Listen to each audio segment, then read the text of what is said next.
This is Photolearningism. This is our first photo walkthrough just so you can see how I arrived at the pictures I took at the East Fishkill Creek, the video of me almost killing myself if you haven't seen it. I just wanted to show you how I arrived at this particular picture, and we can look at how I picked things out. So let's get started. I like to use Paintnet.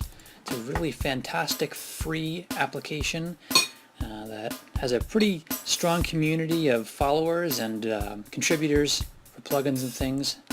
Recommend that, and I'll cover that in another video, but for now I'm just gonna go through this particular photo.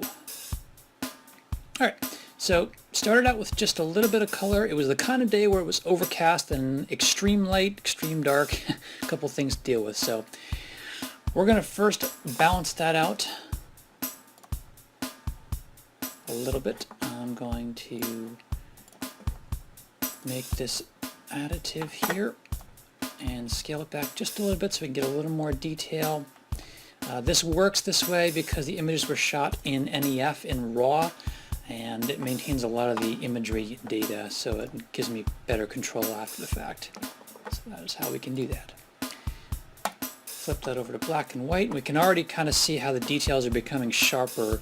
I like black and white because, especially when there's not a lot of color or it's kind of leached for that, this gives you the opportunity to really help you sharpen up details between the grayscale.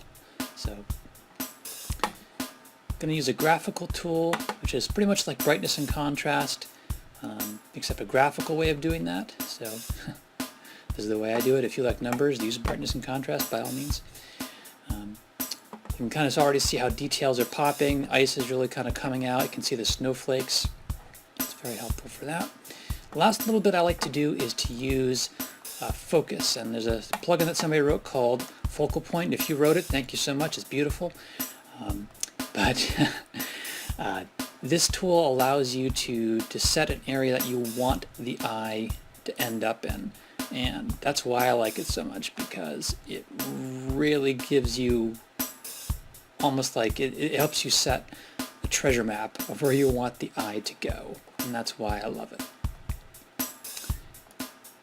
I'm going to dial this down a bit, because ultimately what I want to do is I want to end up over here, kind of in the sunny area. I don't want to overdo it.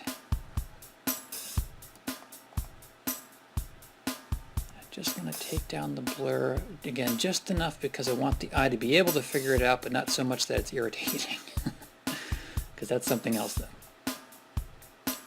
I'm letting this do its preview, and that's pretty much there. I'm going to turn the blur up, maybe just a hair more, and then step up the quality, just so it doesn't end up getting pixelated in there. So it's going to draw through. And it'll sweep through the image as you can see it's doing.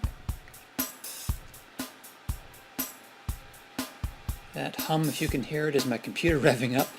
And there we go. It's just kind of enough, and I did a little bit more on my own, but you can get the idea of how the eye is being forced into this area here. And again, if you kind of sit back and examine it for a minute, you'll notice that, yeah, you go here where the light and where the focus is, and then you get to gradually and unconsciously discover the rest. So hopefully that's helpful, and hope you find that interesting. More to come. Thanks.